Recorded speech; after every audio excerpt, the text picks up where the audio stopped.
There's certain things that keep you in this world. And for me, it's love and music. Without love, you don't even want to get out of bed in the morning. Yeah. And then another one is music, because what happens when the music stops? It sucks. You can't have a party without music. Yeah. Hey, what's up, y'all? It's me here, Michael Franti, and welcome to this week's episode of the Stay Human podcast, as always, presented by the mighty Gibson Guitars. We're so blessed to have them as a sponsor of this show because they basically invented the electric guitar and brought it to the world. And if you ever go to Nashville, stop by the Gibson Garage. It's an incredible hands-on experience. You know, if you're a musician or not, you can get in there and pick up the guitars, play them, handle pieces of history that are just the legacy of music as we know it today. And our guest today is a founding member of a duo that has not only survived, but thrived, stayed true to their authenticity throughout 2 decades, count them 2. That's 20 years plus of relentless touring and an evolution of songwriting. And they continue to stand strong as a musical brotherhood that always welcomes guest musicians and the art of collaboration. They remain unwavering in their principles of independence, honoring their diversity of influences and mentors, and furthering their inherited legacy of the Southern California sound. Please welcome to the podcast, Kyle McDonald of Slightly Stoopid. What's up, Kyle? Yo, how you doing, my man? Thank you for having us on. Man, I'm super stoked you're here. I've been a fan since you guys started, and I kind of want to jump up to something that is maybe later down the line, but and then go back to your roots of literally where you were born and how you got to where you're at today. But one of the things that I most respect and admire about you guys is the way that you honor your mentors and your roots of music. Bringing artists out onto festivals and on stage with you guys that have been the influence of some of your reggae roots. And I just think it's super important to do that. And where does that come from? It really comes from just when we get together with somebody, we either are family or we're not. It doesn't work for us if it's not family. So it's once you make that bond with someone, it's there's no going back, especially with certain people that I always say, I'm a fan of so many people's music, but I'm also just a fan of them as people. There's such amazing people besides the music. You take away the music, and if they didn't play any music at all, it's they're so amazing in their own right. Just the way they walk down the street, make people smile. Some are amazing artists. Some hail from different places. They all hail from different places, but wherever they're from, they're just amazing people in general. So we become family with them. And it's besides the music, I always tell my musical brothers, you know what? I'm just a fan of you as a person. So, and you're one of those people, you know what I mean? If you take the music, what you do, the music away, you're just an amazing person. Thanks, besides the music, you know what I mean?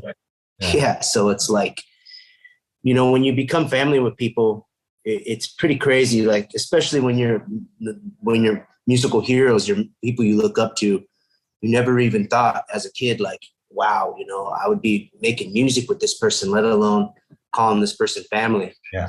So for us, it's mixed emotions because when we have people out, I don't really like to bother people. And I don't like to say, hey, what's up? We got this, got this event. Would you like to come and sing with us? I always feel bad, and then at the same time, I always just tell all my musical family, hey, you're not just a guest of ours, you're family. So anytime that you don't have something going on and you see that we have something going on, you're family, you're a part of our crew. So who's an artist that you looked up to as a kid and that you're now doing shows with and having join you guys and collaborating with, that you're just I just can't fucking believe that this person is here with us right now? Yeah, there's so many of them. I mean, G-Love, my brother G-Love, I've known him. I don't know how many years I've known G for, but we grew up listening to him as a kid, and I met him while he was playing hoops, and I was walking by. I was on one side of the gate, and he was on the other. And we just met through a gate, through a chain link fence. And I was like, yo, what up, G? And he's like, oh, what's up, Stoopid? And he's like, when are we going to collab? I'm like, oh, I got this song. And I started humming it through the gate and just kind of beatboxing and humming in the lyrics and stuff. And that song was Mellow Mood, which he loved. And he's like, oh, I love it. So, I flew out to Philly, and we were eating, Philly cheeses and going to the liquor store and getting chicken pot pie soup and, sitting around for a week just making songs. And that was one of them. And then, it's pretty crazy, like just when you think about it, just being family with someone that you've listened to your whole life. I was in high school listening to, blues music, and then the next thing you're making music with someone in the studio. And then over the years, you're family, your brothers. Yeah. Same thing, we got a lot of people. Marlon Asher from Trinidad. He's one of my brothers who he sings so high and his voice is so beautiful, but his soul is so beautiful at the same time. That's where his voice comes from.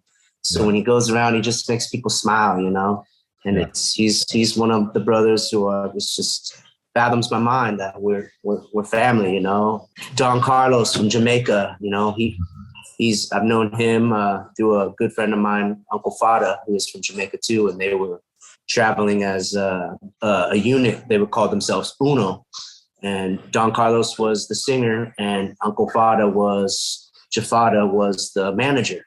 Yeah. And Uncle Fada was a good friend of mine for way back, and he just said, "Hey, nephew, you have to get on the phone, talk to Don." And I'm like, "You mean Don Carlos?" And he's like, "Yeah, him want to talk to you." I'm like, well, okay.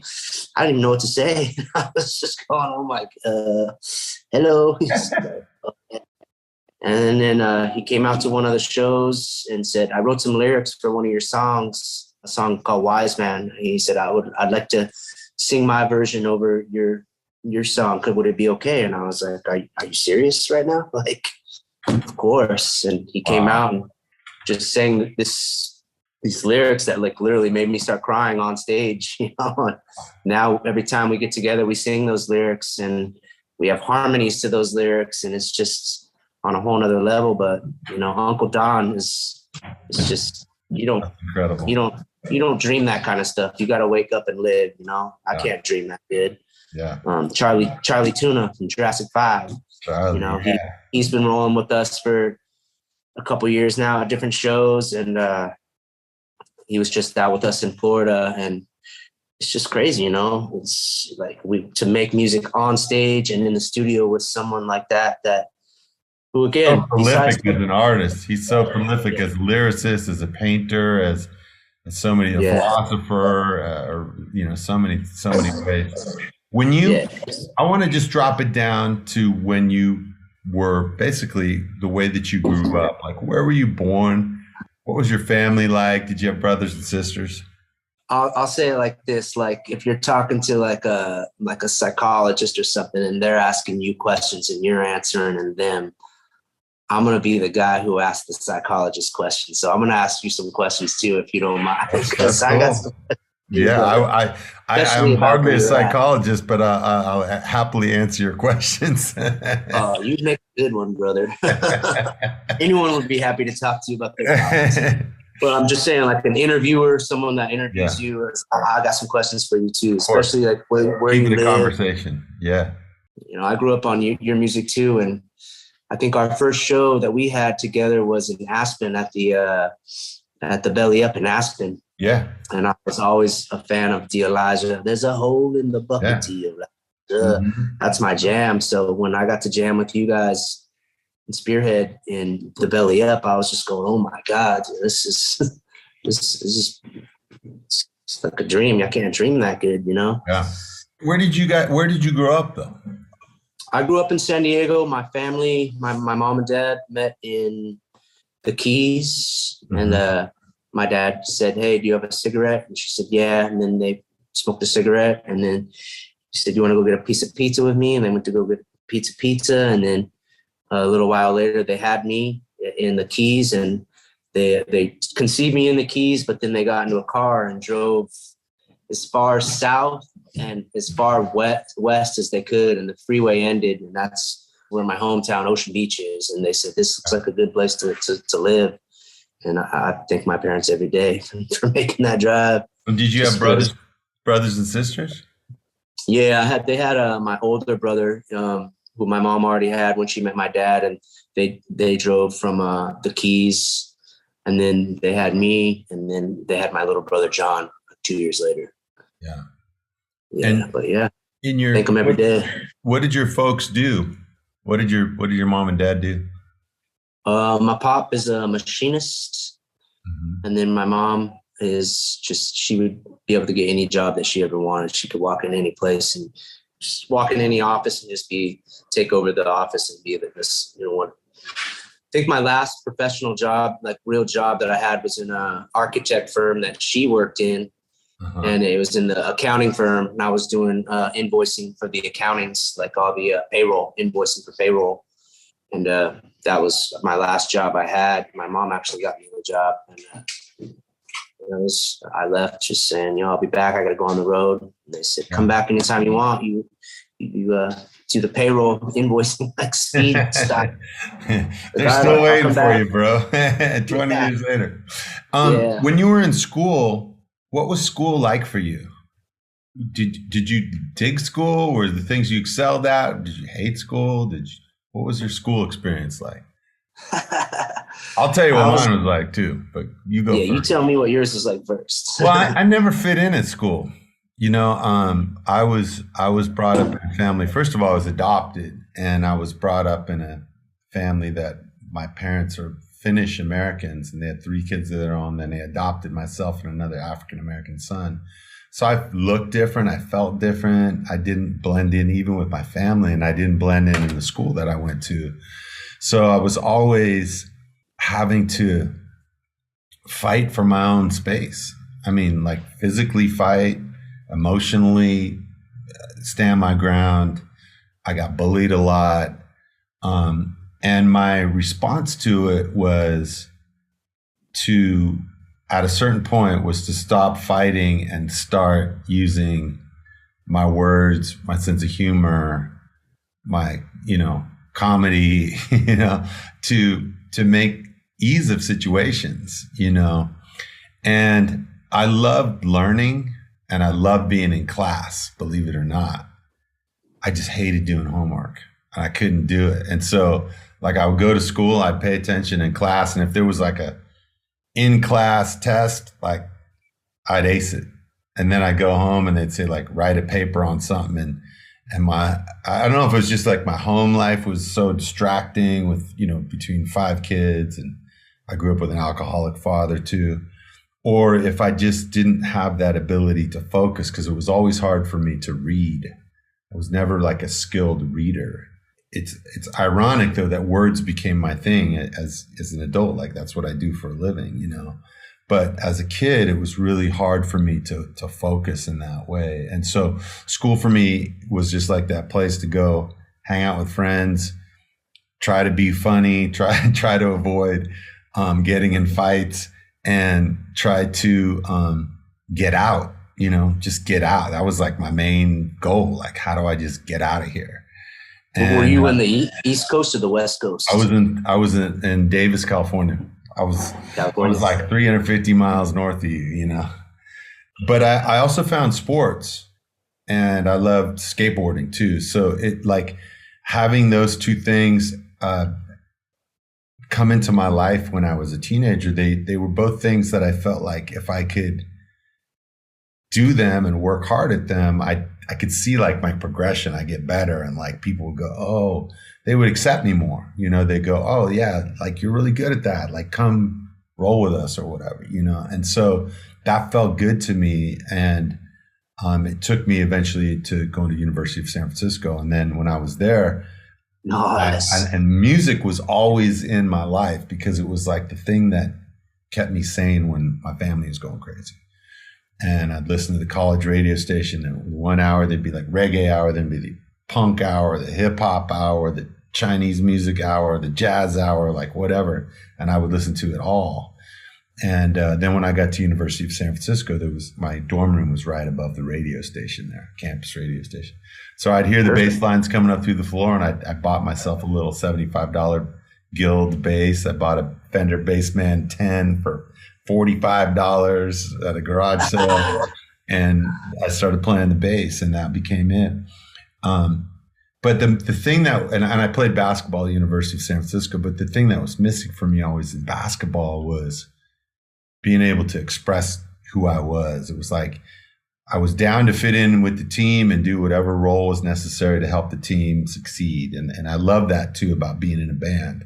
But I couldn't really express who I was inside. And that led me to jump into music, You look like you'd be real good at swatting. Like, yeah. Like I'm 6'6", man. The Dikembe finger wag, man. Nope. We gonna sizzle.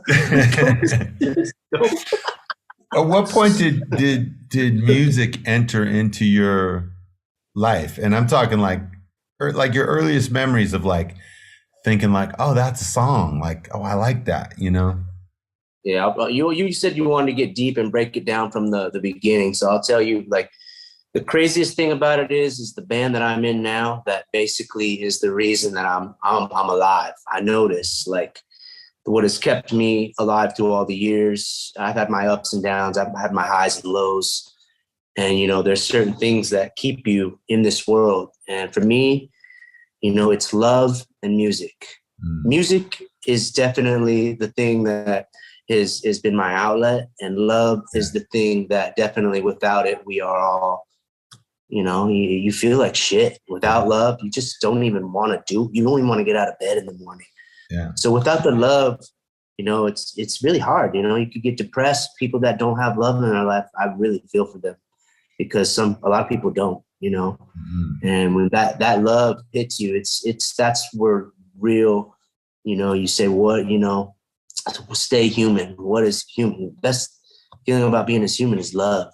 And then another one is music, because what happens when the music stops? It sucks. It gets weird. You know what I mean? It's like, what's going on? Anything can happen. Like, it's the Twilight Zone. But once that music plays, it's like, all right, cool. It's just immediately like, you can't have a party without music. Yeah. And the music that I play with the band that I play, it's Miles and myself, and we met when we were 1 and 2, when he was 1 and I was 2, and our moms lived next door to each other. And so we're just brothers from other mothers. And we both went to this school out down off Martin Luther King Drive. It's called Encanto. We were bussed out there from Ocean Beach. And, we were the white kids bussed into the black community. You know what I mean? And then there's black kids that would be bussed out into the white community. And so we, it's like a transfer, you know what I mean? And we would get bussed out to Encanto, just starting in elementary school. I would get in fights every day, you know what I mean? And Miles' dad was a wrestling coach. He's a wrestling coach. He still is. And he would train us wrestling. I would take karate. And, like, just going, being the white kid that got bussed out to the black neighborhood, you know what I mean? It was like you were saying, you felt kind of like you had to like prove yourself sometimes, you know what I mean? Yeah. And I felt that all the way through high school. And, but I mean, I was getting fights all the time, you know what I mean? I'd just be walking and someone just come up and just, bam, just take me out. So, it's a tough neighborhood, and I love that neighborhood because a lot of my friends still are from there. But Miles and we got bussed out there when we were kids, so it was fun because we would take the bus, and I like riding the bus out to school. We'd like sneak under the seats on the bus and like pop up to other kids' seats, and like we'd have a good time on the bus. And that's a big part of like my childhood is taking the bus to school while other kids would just walk to school down the street, Mm-hmm.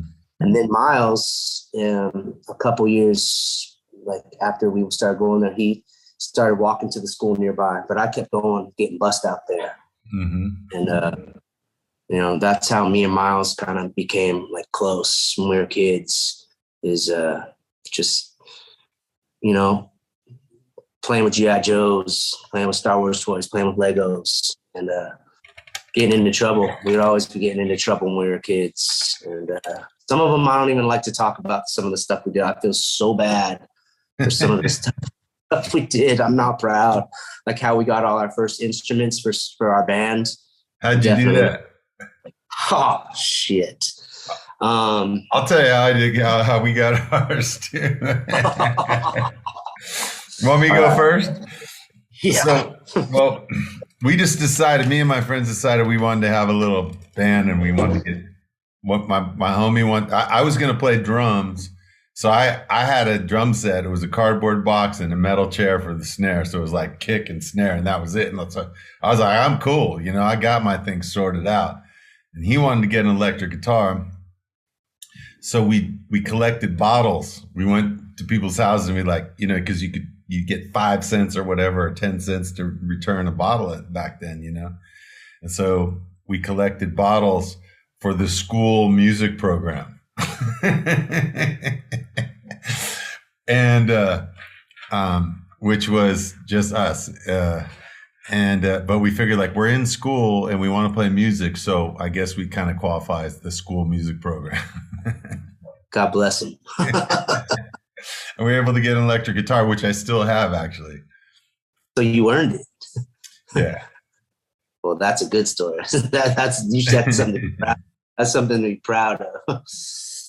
All our first equipment was unfortunately stolen. And the thing goes about that is karma, because it all eventually got restolen. So that goes. But yeah, my first bass guitar was a Rickenbacker 1978, the year I was born. So I was just going, oh, dude, this thing is awesome. And it was like, everything that we had was stolen. That's a Rick James piece right there, man. Oh, it was badass. And then a couple of years down the line, we were just coming out of the club, and someone just came up on it, but like everything that's stolen probably eventually gets stolen. It's just a big circle of that. But yeah, we also did a couple of things where I'm not proud of, to get some other equipment, but it's just, when you're a kid, you do things, and when you're hungry and you don't have no money, people do things, that they'll do whatever they have to do to survive. We did whatever we had to do to survive. And I always say kids do fucked up shit, you know what I mean? And we were just young kids and would just do whatever we had to do. But while we were still in elementary school, we got like our first cassette tapes. It was Easy E, Easy Does It, and NWA were our first cassette tapes. And on the opposite end of the spectrum, we had Guns N' Roses and Motley Crue. Like Motley Crue, girls. Mm-hmm. So it was like it's like two different totally ends of the spectrum, but what we were introduced to on cassette tapes when we were kids. Yeah. And then we became, I think my mom took away the Dr. Dre or the NWA stuff just because of the words in it and stuff. But Motley Crue made us want to really like go out and play music live and like tour and stuff, just because when we saw them, we're just going, oh my God, we want to do that, Then Metallica was the reason that I learned how to play guitar. Fade to Black, you know what I mean? Like.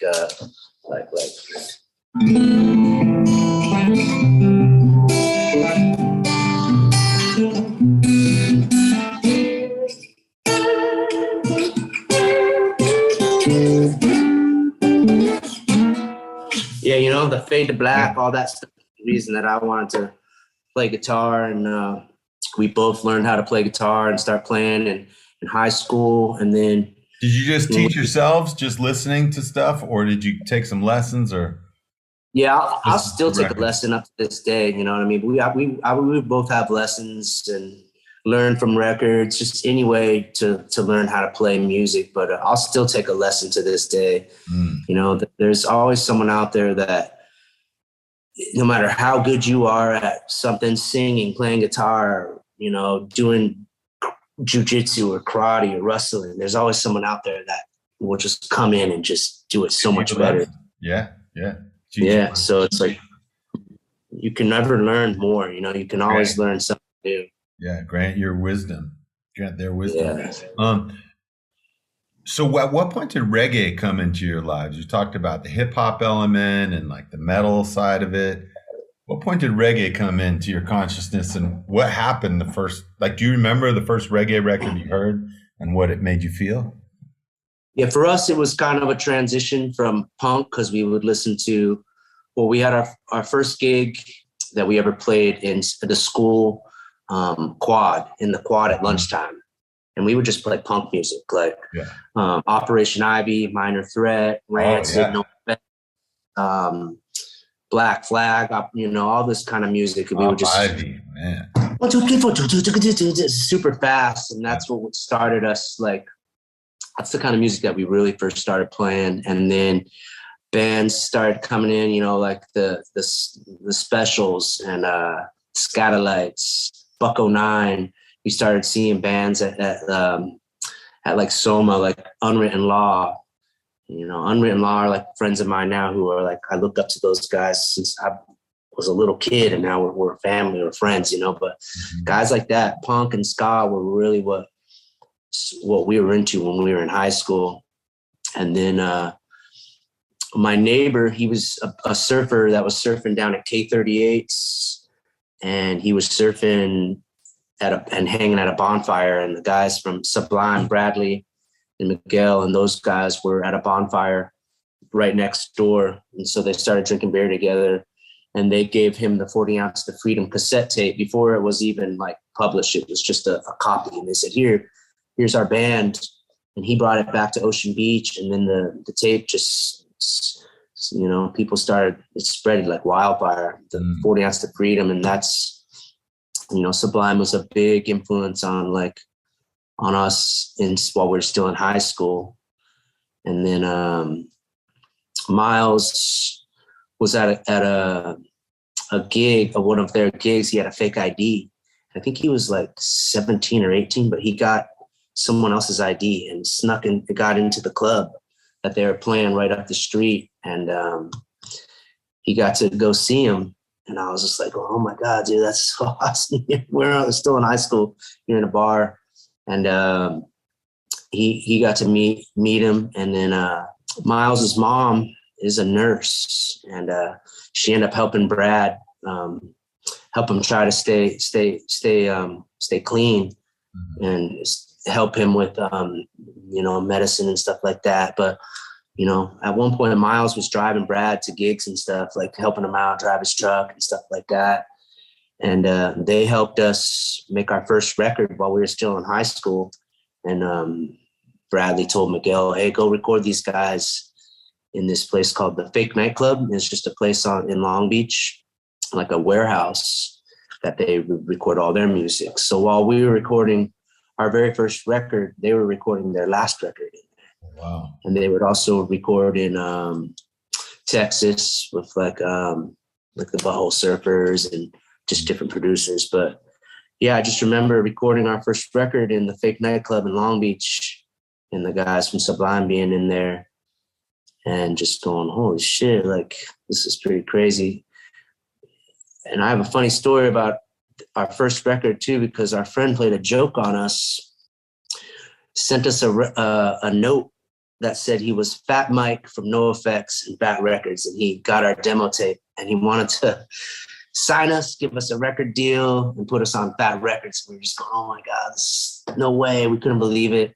So we're like, oh, thank God we can make our first record, because we would just record in the garage and stuff. And it just ended up being one of our friends playing a joke on us. So, going, motherfucker, dude. Okay.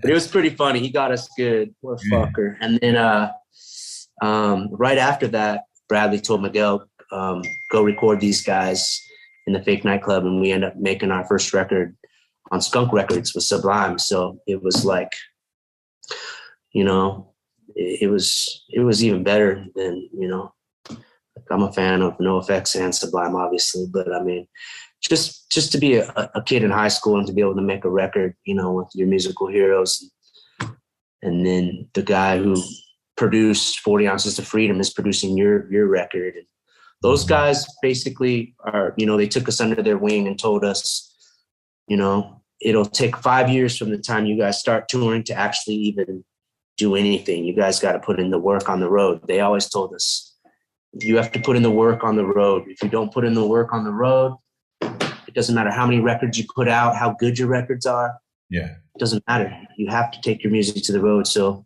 that's what we did. And 96, we just hit the road, and we've been doing it ever since. Yeah. And then your question about reggae, everything kind of evolves, for us, at least. For everyone it happens, it's a different process. But for us, it definitely started with the hair metal, all those awesome bands, Def Leppard, Motley Crue, Metallica, all that kind of stuff is why we play guitar and wanted to play music. And then in high school, we really, after learning how to play guitar, we got really into punk, all the punk bands, and go to punk shows and get thrown around in the pit. I was like, I was like a stick, so anytime I'd always come out busted up. Good times though, right? Yeah, I love it. I love it, man. So it's just a transition from punk rock to ska to reggae to now we play blues, we play Afro-Cuban, jazz. I love gypsy jazz guitar. I like making beats, hip hop beats. I love all sorts of music. Hank Williams III, Hellbilly music. If it's good music, it's good music. Music is music. Yeah. No matter. It's kind of. I was going to ask you about. Recently at the Grammys, there was some backlash that when Soja won the Reggae Album of the Year, and then when John Baptiste won the Album of the Year, he made a really beautiful speech, which is that music is subjective and it's not about votes. It's not, you can't quantify it. It's not like these people voted for this record, so it's better than that record. It's not really that way. And then he's a beautiful human. Yeah. And besides his music, Yeah, it's just music. And then the same year, people, when Soja won Reggae Album, there was some backlash that they aren't, quote unquote, true reggae artists or something because they're white and from America. And I just want to know your feelings. You kind of explained it before when we were talking about this, but, elaborate on that a little bit about. Well, I always say like the Jamaican artists, a lot of them, they had their inspirations to make that kind of music. Even Bob Marley was listening to, the music from America. R&B, a lot of those, like a lot of those people that were listening to Fats Domino and that kind of music, which inspired them. And you even hear it in reggae. They'll do their reggae versions of those songs, which are awesome. You know what I mean? They'll do Beatles covers back from the 70s, even the 60s and the 70s that are like, everyone has their inspirations. So for anyone, and believe me being where I'm from, not being from an island or something, definitely I've had people, saying the same thing, where it's just like, I just laugh, you know what I mean? It's just like, it's like a bully in school, just going around, just trying to get a rise out of people. It's just like, you know what I mean? You learn over time that you just learn, you grow, and you see, you look back and go, damn, dude, I can't believe I was even like that.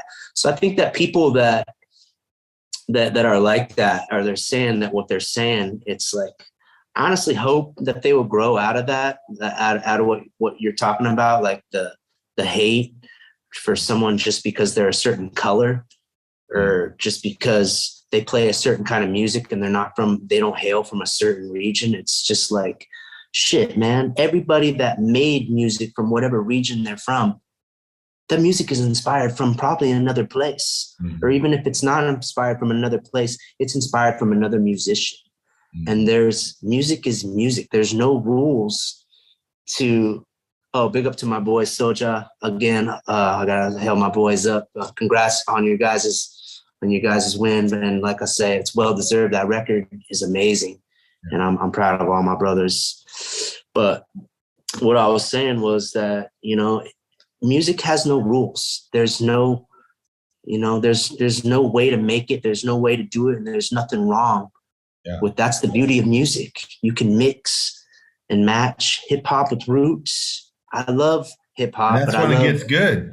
That's when it gets better. And that's when it evolves. I love myself a mean hip hop beat with a sick roots rhythm over it. And then some mean heavy metal guitar over it. That's kind of Damian Marley's style. If you ask me, Damian Marley, he's reggae. But in my opinion, Damian Marley is like ragamuffin. Like he's like punk rock to me. Like out of all the Marley brothers, to me, he's punk rock. You know what I mean? And that's why he is who he is, because he's hard. You know what I mean? He likes that harder shit. And, you know, that's because he has his inspirations. Like Alborosie. Alborosie just did a cover of a Metallica song because he loves Metallica. Because why? Alborosie, he has good taste in music.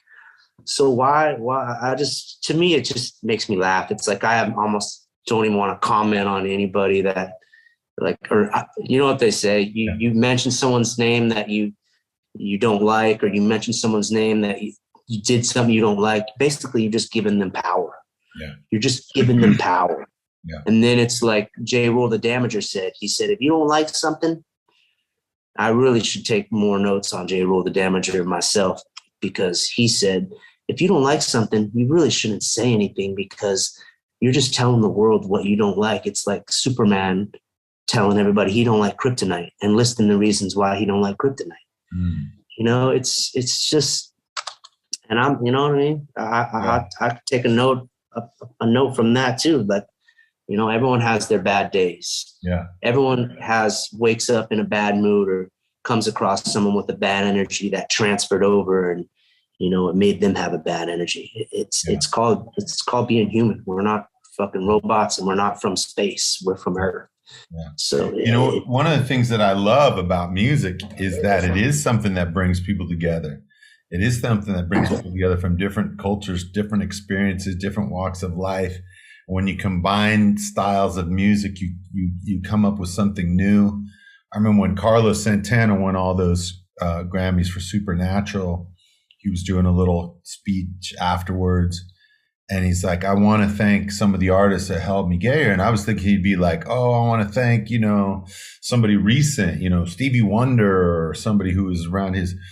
And he was like, no, I want to go all the way back to the griots of Africa. You know, I want to thank John Coltrane. I want to thank Miles Davis. And he just went all the way up through his lineage of all the artists that brought him to where he is. And, you know, you think of Carlos's music as like, quote unquote, Latin music, but it's really a combination of, you know, Jimi Hendrix and a combination of those traditional rhythms from Africa that were brought to South America through the slave trade, and that evolved and became those Orisha rhythms that are now. You can hear it in his guitar tone too, you know. You hear it in his tone, You know, so many things together, and it, ultimately it's just like Santana music. Like you hear it and you go, that's Santana. It's just Santana music. It's not Latin music, not rock, not pop, not any of those things.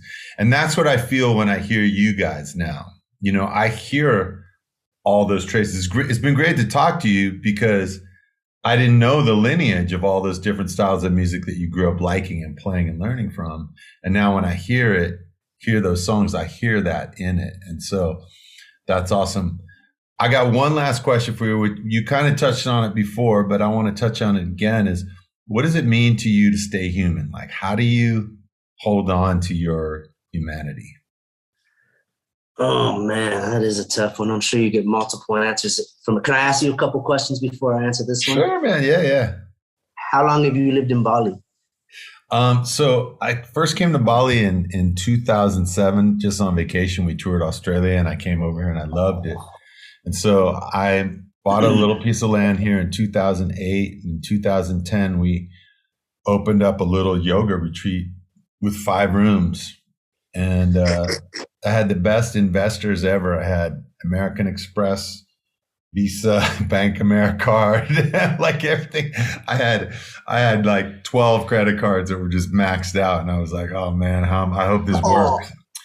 And so we had 5 rooms and a yoga studio that we built on the top of the 5 rooms. And we just started inviting people to come and practice yoga and play music and hang out and form community. And now we're up to 38 rooms. We have 2 restaurants, a couple different bars. There's 5 swimming pools, 4 yoga studios. So it's just been a labor of love since that time. And then when the pandemic hit 2 years ago, we were here, my wife and I were here with our young son leading a yoga retreat, yoga and music retreat. And then the pandemic hit, so we just kind of stayed on. And like you, I'm guessing if you live in Ocean Beach, I'm somebody who is drawn to the water. It's like I feel, when I moved to San Francisco, there was no getting away from it, from my life. Even if I'm not in the water every day, I just have to feel it close by. Like if I need to go, it's my place to just dump. I just go there. I sit on the shore, and I think I'm pretty sure I've had as much time laughing as I have crying at the beach, as much as I have smiling, as much as I have dancing, as much as I have swimming. Like it's equal, all the emotions that I've had when I'm at the beach and when I'm at the water. And it's a part of my life that's just ingrained in me. Yeah. So we've been here now for 2 years, and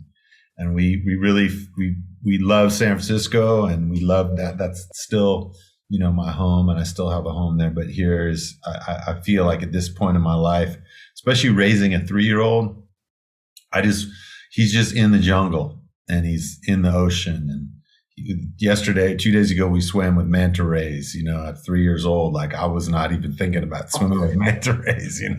So it was cool. The best life right there. Yeah. Okay, well played, Papa, because he has the best pop to look up to, and he's in the best place that he can be. And I'm glad I got to ask you this question because, I'm already a fan. I'm a fan of you and everything. But then when they told me that you were living in Bali, I was just like, oh, kind of now it makes sense. Like he's so zen every time I see him, and he's always making people smile. But it's such a beautiful place, it's so like, I've never been there, but I've always wanted to go there. Oh, you're always welcome, bro. Come out here and hang and play some music. I have to eat some coconuts and get in the water. Just to hear that, you guys are doing good out there with all your endeavors besides music. It just makes me smile. You know what I mean? Thank you, man. That's huge. Yeah, you deserve it. It's hard work goes a long way, but it's nice besides, all the work you do from music, because you bust ass in the music department, obviously. But aside from that, it's always nice to have something to leave the road from, to go to and say, oh, I created this and it's in paradise. Yeah. Uluwatu, man. Those waves. You got to come out here, man. I know you know. Hey, with smile on, brother. We live on the beach our whole lives, so it's the same for us, where it's like it's ingrained into us, where we could never live away from the water. It's that those ions of the ocean and the salt that it's you can take someone that has a sickness or someone an illness and put them in the ocean for a year, and I'm sure it will make a difference. Yeah. You know what I mean? It's life changing, like the music. So speaking of music, I also had to tell you. I told you I was going to ask you questions and tell you stuff besides you asking me. But a song you did, it's one of my favorite songs. And for me, it just reminds me of like true happiness. It reminds me of like when you're with the person you love and, you're dancing and, everybody's around you and like almost like, you're celebrating your love and your life together. Yeah. And it's called I Got You. Yeah. Tell me about that song. Well, I Got You. I was going through kind of a rough time, and my wife and I were just thinking like, how are we going to get through this time? And we both just kind of like recommitted ourselves to each other and said, I got you, no matter what you go through, the lyrics, I got a feeling deep within my soul. Right now, I really need to let you know that each time I've fallen down inside that hole. You came and showed me there's a way to go, so we can love deeper, fly higher, see clearer, burn brighter, feel more than we ever did before. And it's just a song about how when you go through challenges with somebody and you get to the other side, it makes you become strong. Just like any challenge in life, you become stronger by going through it. But when you go through it together with somebody, then your bond grows stronger, and then that, that's, so in the chorus is, I got you and you got me, I got you and you got me. And that's it. And we really feel that way, my wife and I have a really deep, powerful relationship in that way. And it wasn't because we just happened to be the perfect fit for each other. It's because we've gone through all the manure. And I've dumped more than my fair share of manure on the relationship.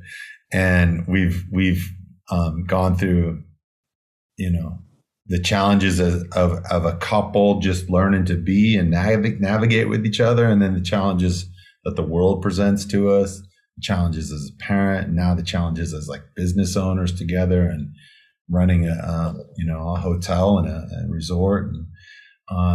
And then also as a touring family of, being gone for long stretches and all the emotions that brings up, and then touring together and having the family on a road with me. And then that brings up other things, so there's just like a lot. And Sarah and I, we wake up and literally every day, one of us at some point in the day will just say, I can't believe the life we have. And it's not because we have certain things or live in a certain place or live in wherever. It's just because we have each other, and that's what we really are thankful for. So yeah, Wow, that's where that song is from. Yeah, that song right there is in my left titty, man. That shit just makes my hair stand up on my neck.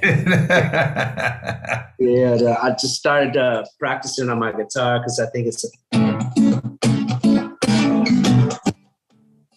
yeah.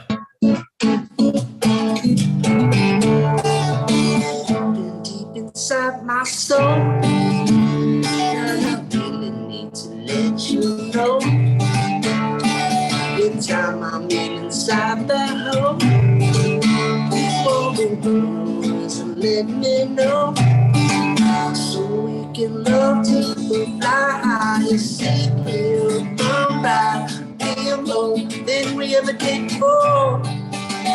We can swim oceans, climb mountains, dance like nobody's watching, live life like we never did before. Through the highs and lows, baby, I got you, yeah. You got me, yeah, baby, I got you, yeah. I got you, yeah, baby, I got you, yeah. You got me, yeah, I got you, yeah. You got me, take me, I'm yours, and swing me all across the floor. And ring the back, till the sun come out again. See you when I'm gone, I'll turn my lips into a song, and I will sing it back to you, I swear. You can love me or die, you see me, you'll come back, feel down like we never did before. Oceans, climb mountains, dance like nobody's watching, just like we never did before. I like this.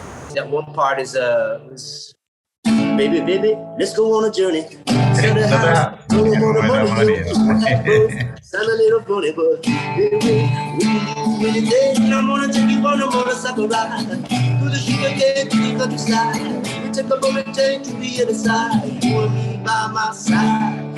That song is the jam, brother. Oh, thank you, man. That was a beautiful rendition, man. I'm honored that you've taken it in like that. Thank you, bro, man. Thank you so much. Fucking A. Thank you for all your inspiration. And like I say, man, we've been a big fan of you for a long time. And, music is music, but good That's people are where music comes from. Yeah. And good music comes from. And, it's one thing to be a fan of somebody's music, but when they're beautiful people and they play that beautiful music that changes your life, it's like That's where it's at, brother. And you're one of those people. So thank you for what you do, you know? Thank you, bro. I think that's a great definition of what it means to stay human right there. You know, just be your authentic self and express yourself in the ways that you can and share it with other people, and then be open to hearing other people, who they are and where they're at. So we all blessed to do what we love, brother. And if you can help other people by doing what you love, there's no bigger blessing than that. No bigger blessing. Yeah. Kyle, thank you so much, man. Thank you, so Michael. you guys are going out on the road now on a delayed entry program tour, right? That was supposed to happen last year or the year before. Yeah. We started playing shows last year for the first time. We did Red Rocks. We just started doing shows gradually, like 1 or 2 per month. But we got back into gear at Red Rocks, and every single show we've done since the pandemic it's just been so special, just because of the break and everybody. It doesn't even matter if you play music; you just show up and everyone is just. The energy is there, you know. The vibes of people being in the same place. We need each other, man. You know, that's the big lesson I learned from the pandemic, is that people need people. We need to be around each other and feel each other and be able to say hello to a stranger, be able to be next to your workmate, be able to see your family, your grandparents, and without the fear of that you're going to kill somebody by breathing on them, you know. And that's where we've been, and now we can move past that fear, hopefully, and move into a deeper understanding of just how important it is, you know, to be connected, be family in that way. So, Kyle, thanks a lot. Thank you, man. Thank you, brother. Keep up the good work with your boy. Thank you, man. On behalf of all the listeners, on behalf of Gibson Guitars, we want to say thank you for being here on the Stay Human podcast. Peace.